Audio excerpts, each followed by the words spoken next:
File while पकड़ करके इनको कूच करना चाहिए सुप्रीम कोर्ट के पास। मिलॉर्ड, आधी रात को खोलिए और तुरंत डी सील करिए। पुलिस क्यों कुछ नहीं हो रहा है? क्यों ये कोर्ट नहीं जा रहे हैं? क्योंकि ये भी जानते हैं कि कोर्ट का दरवाजा इन्होंने खटखटाया था, कोर्ट ने इनको रिलीफ नहीं दिया और ये पूरी कार्यवाही चल रही है। तो स्वाभाविक रूप से एक ड्रामा करना, एक रेटोरिक, हम डरेंगे नहीं, हम डरते नहीं। अरे डरते ही नहीं हैं आप, इतने साहसी हैं, सब बढ़िया है, तो फिर काहे का डिबेट हो रहा है? बढ़िया से रहिए, आपने अधीर बाबू को सुना? इतना क्यों परेशान हो रहे हैं? आपने अधीर रंजन जी को सुना? अधीर रंजन जी कह रहे थे कि कोई कांग्रेस का हेडक्वार्टर है, कोई आतंकवादी वहां पर थोड़ी रहता है कि आप हर वक्त पुलिस भेज देते हैं, पुलिस तैनात कर देते हैं। नहीं, हमने तो कभी नहीं कहा कि वो कांग्रेस का दफ्तर जो है आतंकवादी का अड्डा है। ये कांग्रेसियों ने बल्कि 2013 में जब जयपुर में अधिवेशन किया था तब हमारे दफ्तर को आतंकवादी का अड्डा बताया था। हमने तो नहीं बताया, खुद ही खुद बोल रहे हैं हम आतंकवादी का अड्डा नहीं है। किसने कहा कि वो आतंकवादी का अड्डा है? अरे आप देखिए, वहां से जिस प्रकार से भीड़ इनकी होती है, इनके कार्यकर्ता जमा हो जाते हैं, सड़क पर विशृंखला होती है, वहां पर टायर इत्यादि जलाए जाते हैं, ये पहले भी हो चुका है। तो एहतियातन इसमें किसी प्रकार से ना सोनिया जी के घर को कोई क्षति पहुंचे, ना राहुल जी के घर को कोई क्षति पहुंचे, वहां अफरा तफरी का माहौल ना हो। बीच बीच में आप देखिएगा ऐसे विषयों में तो पुलिस सड़क पर भी तैनात होती है। आप कह रहे सुरक्षा के लिए हो रहे हैं। ओके, ये तो स्टोरी पूरी आप उल्टी कर रहे हैं। जो कांग्रेस लाइन ले रही है उससे आपकी लाइन बिल्कुल डिफरेंट ही होगी। और लेकिन आप कह रहे हैं वो उनकी सुरक्षा के लिए। सुरेंद्र राजपूत वो कह रहे हैं सुरक्षा के लिए पुलिस बल को तैनात किया गया है और ये बल पुलिस सुरक्षा के लिए तैनात है। आपको डर किस बात का है कि आपकी जांच होने जा रही है या अंदर कोई घुस रहा है? आपने कोई गलत काम किया नहीं है। अमीश भाई कहते हैं ना कि समंदर ये तेरी खामोशी कुछ और कहती है, मगर साहिल पे टूटी कश्तियां कुछ और कहती हैं। और मेरी आंखों ने देखे हैं शहर के कई मंजर, मगर अखबार की सुर्खियां कुछ और कहती हैं। ये संबित भाई से जरा पूछिए, जिस आदमी को सुरक्षा देनी होती है, अगर अमीश को वाई कैटेगरी की सुरक्षा देनी है या और सुरक्षा बढ़ानी है तो अमीश देवगन से पूछा जाएगा ना। क्या बात करते हैं, कितना कंट्राडिक्शन है, कितना झूठ बोलेंगे संबित भाई आप भाजपा को बचाने के लिए। कम से कम आपको ऊपर वाले को भी जवाब देना, इतना झूठ मत बोलिए टीवी पर बैठ करके। आप ये अननेसेसरी का जो वितंडावाद खड़ा कर रहे हैं, इसका जवाब मिलेगा आपको और करारा जवाब मिलेगा, यही मिलेगा। हम डरने वाले लोग नहीं है, हम अंग्रेजों के दलालों से नहीं डरने वाले। जब हम अंग्रेजों से नहीं डरे तो हम कैसे डर जाएंगे आप जैसे लोगों से भाई। लेकिन अपनी बात को कहना लोकतंत्र में हमारा हक है और वो हम कहेंगे, हम चुप नहीं रहने वाले हैं।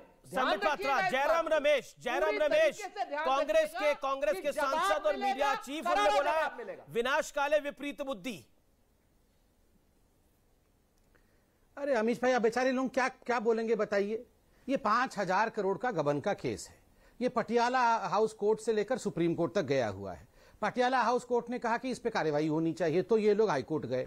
हाईकोर्ट ने तो एक कदम आगे और बढ़कर कहा ये तो अक्यूज नंबर 1 सोनिया गांधी और अक्यूज नंबर 2 राहुल गांधी, इन्होंने क्रिमिनल ऑफेंस किया है, क्रिमिनल ऑफेंस। तो ये सुप्रीम कोर्ट गए। सुप्रीम कोर्ट में जाके कहा कि माय लॉर्ड, ये जो है केस क्वैश कर दीजिए, इस केस में मेरिट नहीं है। तो सुप्रीम कोर्ट ने कहा नहीं, ट्रायल फेस करना पड़ेगा। अब ट्रायल फेस कर रहे हैं जब ये एक्शन सब हो रहा है। आप बताइए पूरे ब्रह्मांड में ऐसा कोई डकैत या चोर है जब पकड़ा जाता है तो बोलेगा अरे अरे मैं तो चोर था, मुझे पकड़ लिया पुलिस ने?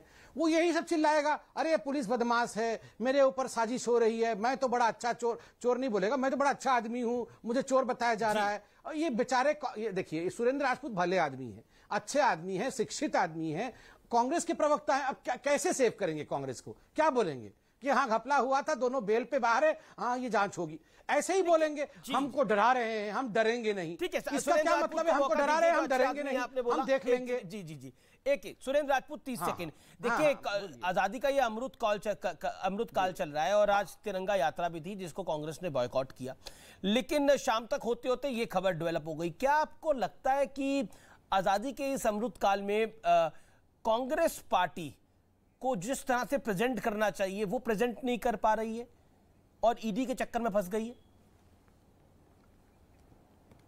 देखिए, ये सारा काम भारतीय जनता पार्टी एक साजिश के तहत कर रही है। अमीश भाई, आपको मैं बहुत जिम्मेवारी से कहता हूं, चोर और डकैतों की पार्टी तो भारतीय जनता पार्टी है।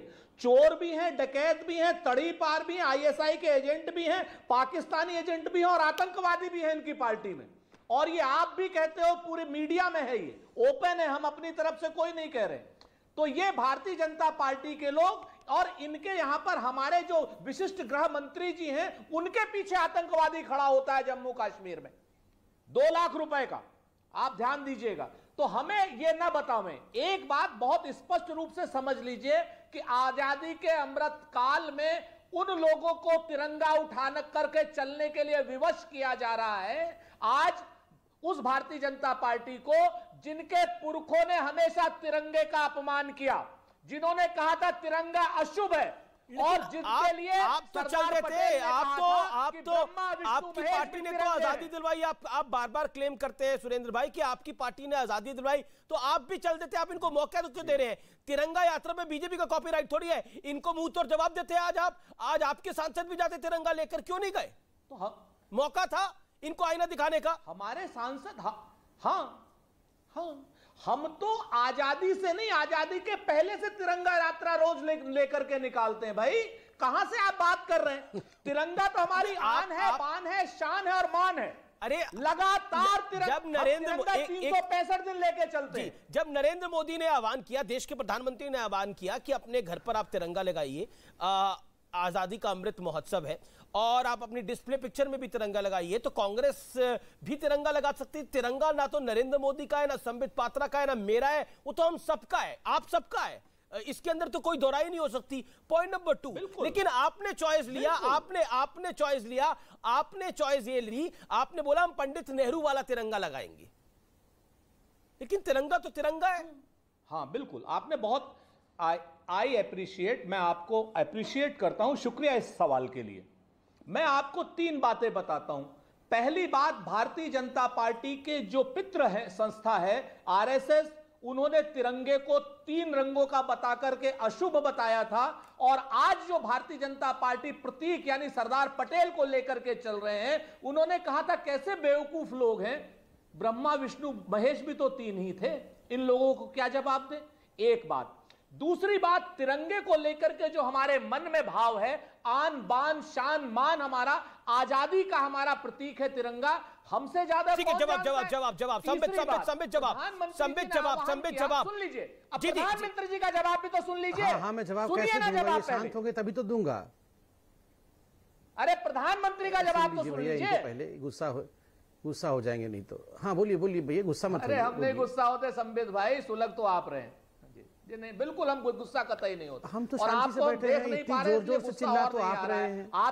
आपकी मोहक छवि देख करके तो अच्छे लोगों का गुस्सा नहीं होने से ऐसे कर रहे हैं। गुस्सा होंगे तो ये क्या करेंगे बताइए? ये गुस्सा नहीं हो कि इतनी जोर से चिल्ला रहे हैं। आइए प्रधानमंत्री जी, मैं ब्रेक के लिए मुझे रुकना पड़ेगा, मुझे ब्रेक के लिए रुकना पड़ेगा, मैं ब्रेक ले रहा हूं, लेकिन ब्रेक के बाद मैं अनुराग भदौरिया और अजय आलोक के पास भी जाऊंगा और संबित पात्रा आपका भी जवाब लूंगा। आप देखते रहिए आर पार।